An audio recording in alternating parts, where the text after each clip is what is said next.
Good morning mga idol at kumusta? So for today's video mga idol, tara panoorin natin at magbigay tayo ng reaction dito kay Biker Drone regarding po ito kay Boss Bullet na persona ng grata sa Batangas City mga idol dahil po ay nagmaoy po ito mga idol. So panoorin natin ang buong kwento nito mga idol dito kay Biker Drone. Supportahan po natin mga idol.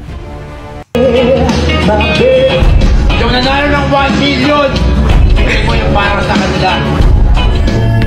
Talagang nang agaw ng mic si Boss Bullet ha. Hi everyone. Isang contestant ng palarong Barako Games na may pangalang Boss Bullet ang nag-amok at inagaw ang microphone ng kumakanta sa stage. Sa video na ito ay pag-usapan natin kung bakit niya nagawa iyon at kung tama ba ang kanyang ginawa. Panoorin natin ang video na ito. Nagkaroon ng palaro si Boss Toyo na may pangalang Barako Game. Hango ito sa isang sikat na palabas na Squid Game. Nasa 300 ng kalahok ng palarong Barako Game at ang nag-iisang mananalo ay makakatanggap ng 1 million pesos. Mangyayari ang huling palaro sa Batangas sa isang event na kung tawagin ay Barako Fest. Sa huling parte ng palaro ng Barako Game ay may dalawa na lang ang natitirang player. Ang una ay si Boss Bullet at ang pangalawa ay ang lalaki na may number 138. Nag-flip ng coin si Boss Toyo at ang nanalo ay ang lalaking may number 138. Ayun. Dahil doon ay ang lalaking naka 138 ang pumili ng briefcase na kanyang gusto at ang number 1 ang kanyang pinili. Nagmagandang loob naman ang lalaking naka 138 at tinanong kay Boss Bullet kung deal or no deal ba siya sa briefcase na nasa kanya. May pasadong wild pa. Aba, nagpapakita ang gilas pa. Tingnan natin to, hayaan natin si God ang mag-design. Kung para sa kanya, para sa kanya, kung para sa akin, para sa akin. Ayan. No Steve! No Steve! Yumakap pa si Boss Bullet na tanda ng pagiging sportsmanship. At ganito ang nangyari nung buksan ng dalawa ang kani-kanilang mga briefcase.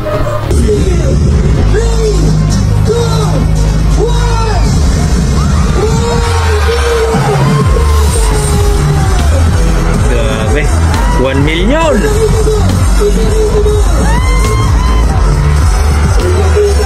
Frustrated si Boss Bullet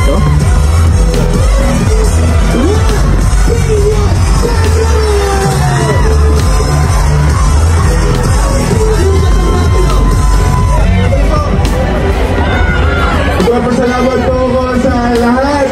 Sa lahat na sumuporta mula umpisa sa pamilya kung buwan na nandito ngayon.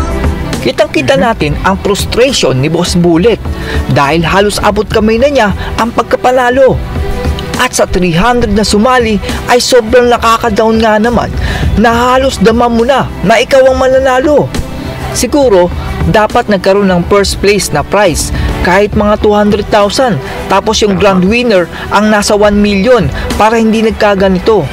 Kasi iba talaga yung mararamdaman mo at kung mahina ang mental health mo ay mababaliw ka talaga sa ganyang sitwasyon.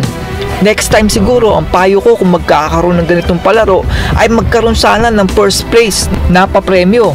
Dito na nag-umpisa ang pag-aamok ni Boss Bullet nang kunin niya ang mic sa kumakantang singer na may pangalang Pula. Binati niya ang mga Batanggenyo pero ang susunod na sinabi ni Boss Bullet ay katakatakang patungkol sa hatian sa premyong 1 million pesos. Magandang gabi sa inyo lahat. Sa lahat ng mga taga-Batangas, Happy Barako Fest. Pero meron akong gusto sabihin sa inyo lahat. Yung nanalo ng 1 million kanina, sana makapag-isip ka. Sana yung mga pinakakuhan mo, ibigay mo yung para sa kanila. Lalong naggalit itong si Boss Bullet nang kumuha ng mic itong si Pula at ipinagpatuloy ang pagkanta. Nilapitan ni Boss Bullet itong si Pula at kinuha ang microphone. Ipinagpatuloy ni Boss Bullet ang kanyang sinasabi at nakakagulat ang revelasyon ni Boss Bullet dahil itong si Boss Toyo ay disqualified ang kanyang best friend para sa ibang mga player. Dahil si Boss Toyo, yung best friend niya, disqualified niya para sa inyo. Hindi niya binigay yung Iwan ko talaga ng mic, no? Disqualified niyo. At yung nanalo, sana yung mga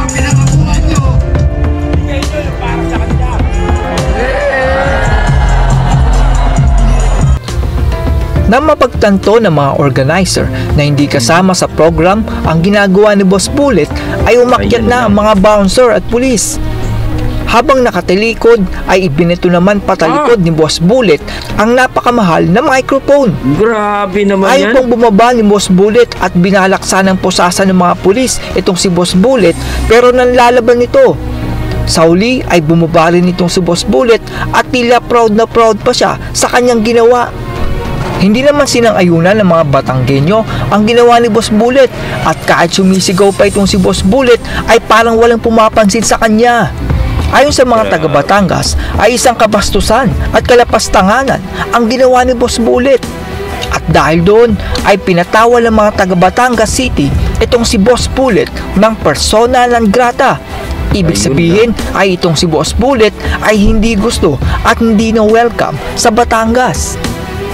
Nagsalita naman ang leader ng Torre family at nagbigay siya ng saloobin sa nangyari doon sa singer na si Pula.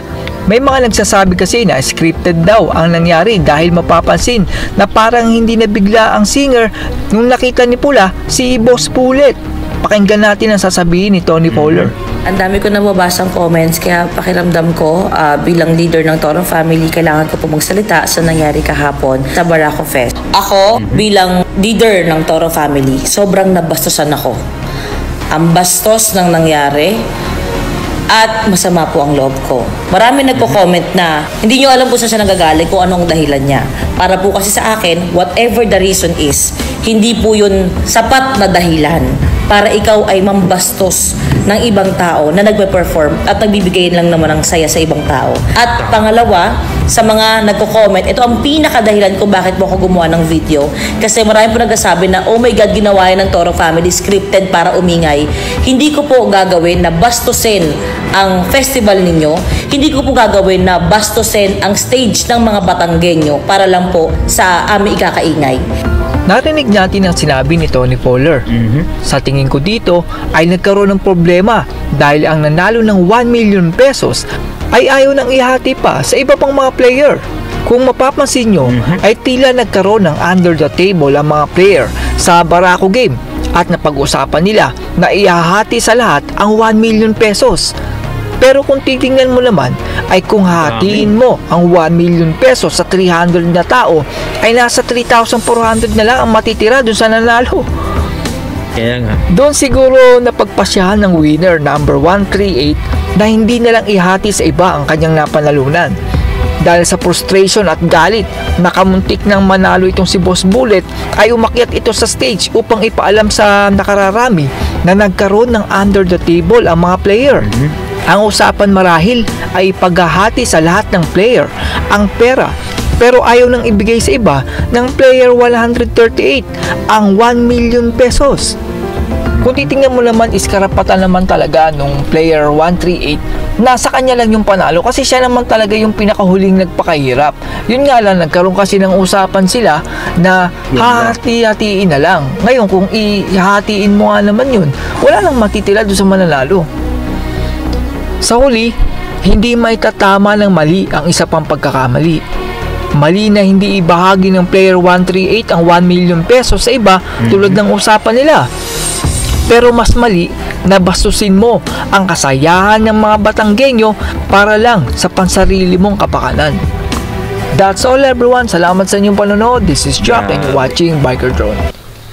Grabe naman ang ginawa ni Boss Bullet, mga idol. Talagang umakyat at inagaw yung mic, mga idol. Hindi pa nakontento. 2 mic pa ang kinuha ni Boss Bullet. So actually hindi naman yung kasama sa program yung pag-akyat ni Boss Bullet. Kaya medyo hindi maganda tingnan. At doon ako medyo nadismaya ni Boss Bullet dahil tinapon yung 2 mic. Gaya ng sinabi ni Biker Drone na napakamahal yung mga mic na yun. Kung sakaling nabasag yun o nasira, makakabayad pa si Boss Bullet. Natalo pa siya, magbabayad pa siya ng mic. Para sa akin, hindi ko nagustuhan yun. No? Hindi ko alam kung sa inyo sa mga idol kung nagustuhan nyo ba ang ginawa ni Boss Bullet na nambabastos yun, no? Pambabastos yun sa mga taga Batangas. So para sa akin, hindi ko nagustuhan. Delikado yung ginawa niya doon, no? Kumbaga, baka mamaya kukuyugin siya na taga Batangas. So marami nagsasabi din na baka daw scripted yon kasi parang wala lang daw na kinuha yung mic, no. So ayan, naglabas naman ng video si Tony Fowler na bilang isang leader sa Toro family na hindi daw, no, hindi daw totoo yun. So hindi daw kailangan i-hype yun kasi siyempre pambabastos yun.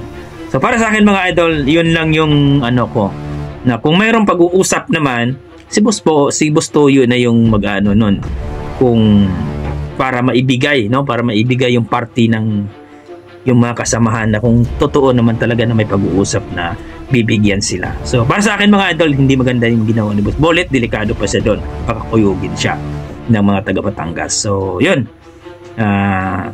nagkaroon tuloy siya ng persona ng grata mga idol sa Batangas. So kayo mga idol, ano masasabi nyo dito sa video na to, no? Sang-ayon ba kayo sa ginawa ni Boss Bolit? Please comment down below mga idol para ating pag-usapan, at sana huwag niyong kalimutan mag-like and subscribe dito kay Biker Drone mga idol, ang may-ari ng video. Okay, maraming salamat mga idol at ingat po kayo lagi. God bless po.